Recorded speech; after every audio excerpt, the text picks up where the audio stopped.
नमस्कार दोस्तों, इमली के आज के एपिसोड में आदित्य इमली की मांग भरते हुए कहते हैं, किस्मत ने ये फैसला हमारे लिए लिखा था, लेकिन आज तक हम इसे सही नहीं मान रहे थे। दुनिया के लिए, समाज के लिए हमारे लिए ये गलत था, लेकिन अब हमें लगता है कि अगर हम किस्मत के बनाए हुए अपने वजूद को नहीं नकार सकते तो इस फैसले को हम कैसे नकार सकते हैं। इसलिए आज हम तुम्हें अपने ऊपर हक देते हैं। क्या तुम अपने ऊपर हमें अधिकार दे पाओगी? इमली कहती है, बाबू साहब, आपने खुद पर हमें अधिकार दिया है, लेकिन हम ये अधिकार नहीं जता सकते हैं। भगवान ने हमें सुहागन तो बनाया है, लेकिन सुहागन दिखने का अधिकार नहीं दिया है, क्योंकि अगर हम इस तरह से घूमेंगे तो सबको पता चल जाएगा। और मालिनी दीदी के साथ हम बेईमानी नहीं कर सकते हैं। जो उनका है वो उन्हीं का रहेगा। आपका तोहफा सर आंखों पर, लेकिन हम इसे अपने मन में ही रखेंगे। आदित्य कहते हैं, तुम अकेली हो इसलिए अपने मन में हमारे प्यार को रख सकती हो, लेकिन हम तो मालिनी के साथ हैं। हम तुम्हारे साथ अपने रिश्ते के बाद अगर मालिनी के साथ रिश्ता निभाते हैं तो ये उनके साथ सबसे बड़ा धोखा होगा। तुम अपना वक्त लो और सही समय आने पर अपना फैसला ले लेना। एक ना एक दिन तो सच सबके सामने आना ही है। इमली अपना दुपट्टे से अपना सिर ढक लेती है और वो सिंदूरदान लेकर जाती रहती है। इधर मालिनी अपने कमरे में देखती है कि सिंदूर टेबल पे गिरा हुआ है। वो सोचती है शायद मैं सिंदूरदानी खुली छोड़ गई हूँ। वो देखती है तो सिंदूरदानी तो है ही नहीं। वो सोचती रहती है, यहीं तो रखती हूँ मैं, कहाँ चला गया। इधर इमली के गांव में सत्यकाम पूरे स्कूल को मिठाई देते रहता है, उसकी टीचर को धन्यवाद भी देते रहते हैं। मीठी बहुत खुश है। वो प्रकाश से कहती है, देखा सत्यकाम आज कितना खुश है।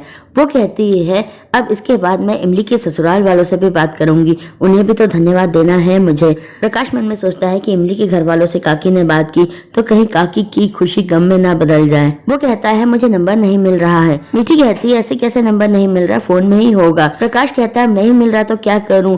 सत्यकाम कहते हैं, अपनी काकी से इस तरह कैसे बात कर रहा है, लेकिन प्रकाश वहाँ से बहाने मार के चला जाता है। सत्यकाम कहता है, मीठी से कोई बात नहीं, हम लोग डाकखाने चलकर बात करते हैं इमली से। इधर इमली हाथ में सिंदूरदानी लेके आती रहती है। वो सोचती रहती है, इससे पहले कि कोई देखे इसे साफ कर देना होगा, हालांकि मेरा मन तो बिल्कुल भी नहीं कर रहा है। वो आती रहती है और मालिनी से टकरा जाती है। मालिनी देखती है उसके हाथ में सिंदूरदान। वो कहती है, अरे ये तुम्हारे पास है। फिर वो देखती है, अरे तुम्हारी मांग में सिंदूर कैसे भरा हुआ है। बाकी सब लोग भी आ जाते हैं। ताईजी और निधि कहती है, क्या आज फिर से कोई रस्म है तेरे पगडंडिया की? क्या तूने फिर से मांग में सिंदूर भरा हुआ है? इमली कहती है, अरे मेरी मांग में सिंदूर भरा हुआ है, वो दरअसल आज मेरा रिजल्ट आया है, इसलिए मैं सीता मैया को सिंदूर चढ़ाने गई थी और फिर माथा भी टेका था, शायद इसी वजह से मेरे माथे पर सिंदूर लग गया होगा। आदित्य देख के सोचते रहते हैं, हमारी वजह से आज इमली को जवाब देना पड़ रहा है। मालिनी कहती है, तुम्हें सिंदूर चाहिए था तो मांग लेती, इस तरह बिना बताए क्यों ले गई। इमली मालिनी से सॉरी बोल देती है। वो सब लोग इमली की बातें मान लेते हैं। कहते हैं, तुम्हारे पगडंडिया की रस्में भी बड़ी अजीब अजीब होती है।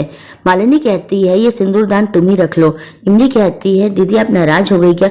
मालिनी कहती है, नहीं ऐसी कोई बात नहीं है, तुम्हें इसकी बहुत जरूरत पड़ती है, ऐसा करो तुम इसे रख ही लो। इधर मीठी और सत्यकाम लौटते रहते हैं। गाँव वाले मीठी के पास आते हैं, कहते हैं, आप ही की बेटी जिले में अव्वल आई है। आपकी बेटी तो भगवान का आशीर्वाद है, पूरे पगडंडिया का नाम रोशन कर दिया उसने। मीठी ये बात सुन के इमोशनल हो जाती है। कहती है, 19 साल पहले भी ये गांव वाले मुझे घूर घूर कर देख रहे थे, मेरी बेटी को श्राप बोलते थे। आज मेरी बेटी सिर्फ अच्छे नंबर नहीं लाई है, उसने गांव की सोच बदल दी है। इमली से ताऊजी पूछते हैं, अपनी अम्मा से बात कर ली तूने? इमली कहती है, नहीं अभी डाका ने फोन किया था तो घर पे कोई था नहीं, सब लोग स्कूल गए हैं। ताऊजी कहते हैं, आज तो तेरे गांव में तेरे नाम की बड़ी धूम हो रही होगी।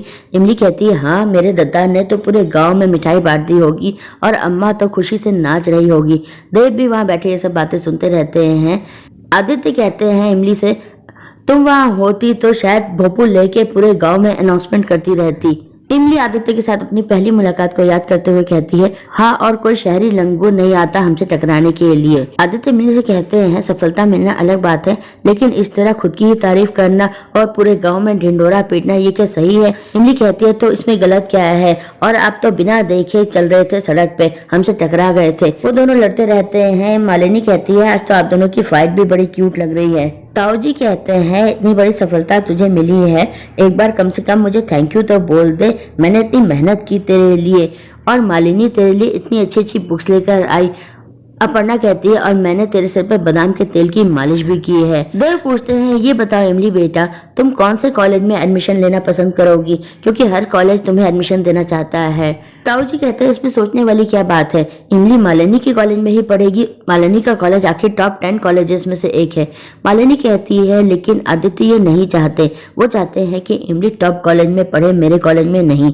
आदित्य कहते हैं अब हमें ये फैसला इमोशनल लेके नहीं लेना चाहिए, ये आखिर इमली के भविष्य का सवाल है। जब उसे टॉप कॉलेज में एडमिशन मिल सकता है तो वो क्यों नहीं अप्लाई करे उसके लिए। अपर्णा कहती है लेकिन मालिनी का कॉलेज भी तो बहुत अच्छा है और वहाँ पे मालिनी भी रहेगी इमली की हेल्प के लिए। मालिनी कहती है मैं ये सारी बातें आदित्य को समझा चुकी हूँ लेकिन वो इस बात के लिए कन्विंस नहीं हो रहे हैं। वे मन में सोचते हैं अगर मेरी दोनों बेटियां एक साथ रहेंगी तो मुझे भी कितना अच्छा लगेगा, अगर इमली मालिनी के कॉलेज में ही पढ़े तो ही अच्छा रहेगा। इमली देखती है आदित्य और मालिनी के बीच में बहस हो रही है, वो सोचती है ये दोनों एक बार फिर से हमारी वजह से लड़ रहे हैं। वो कहती है आप सब लोग हमारे बारे में फैसला कर रहे हैं, हमसे तो किसी ने पूछा ही नहीं, हम मालिनी दीदी के ही कॉलेज में पढ़ना चाहते हैं। ताऊ जी कहते हैं ये हुई ना बात, बहुत अच्छी बात है ये। आदित्य को ये बात अच्छी नहीं लगती लेकिन मालिनी खुश हो जाती है। देवी इमली से कहते हैं जिस दिन तेरा कॉलेज का पहला दिन होगा उस दिन भी मैं तेरे से मिलने आऊंगा। इमली कहती है आज आप आए, हमें बहुत अच्छा लगा। इसके बाद इमली चली जाती है, कहती है हम अपनी अम्मा से बात कर लें जाकर। वो आकर फोन लगाती है मीठी को डाकखाने में। मीठी उसे बधाई देती है, इमली उसे बधाई देती है। मीठी कहती है अपने ससुराल वालों को बुला, उनसे भी तो बात करनी है। इमली टाल देती है, कहती है अभी हम फोन लेके बाहर आ गए थे, हम अंदर जाके बता देंगे कि तुमने उन्हें बधाई दी है। इमली मीठी की बात नहीं कराती अपने परिवार वालों से तो मीठी दुखी हो जाती है। वो फोन सत्यकाम को दे देती है। इमली सत्यकाम से बात करने लगती है, सत्यकाम भी उसे बधाई देते हैं। इमली कहती है दादा आज जो कुछ भी हम हैं वो सब आपकी वजह से है। अंदर सब लोग कह रहे थे कि बिन बाप की बच्ची ने इतना बड़ा कमाल किया, लेकिन हम ये कहना चाहते थे कि हमारे पास बाबा नहीं है तो क्या हुआ, हमारे पास दद्दा है जो हमें अपने बाबा से भी ज्यादा प्यार करते हैं। देव जाते जाते ये सारी बातें सुन लेते हैं। वो सोचते हैं सत्यकाम इमली के लिए कितने मायने रखता है और मैं तो उसके लिए कुछ हूँ ही नहीं, लेकिन इसमें भी गलती तो मेरी ही है, मैं इमली के प्रति अपना फर्ज नहीं निभा पाया। तो दोस्तों आज के एपिसोड में इतना ही। कल हम देखेंगे कि मालिनी आदित्य से कहेगी कि आज हम दोनों साथ साथ जाने वाले थे, आपने प्लान किया था, फिर आप मना क्यों कर रहे हैं। आदित्य कहेंगे क्या करे काम आ गया। मालिनी कहेगी इमली का इंटरव्यू कोई और भी तो ले सकता है, आपके लिए ही ये इंटरव्यू लेना इतना जरूरी क्यों है। इमली ये सारी बातें सुन लेगी। तो दोस्तों आज के इमली के अपडेट में इतना ही। कल के एपिसोड के अपडेट के साथ फिर मिलते हैं, तब तक के लिए बाय।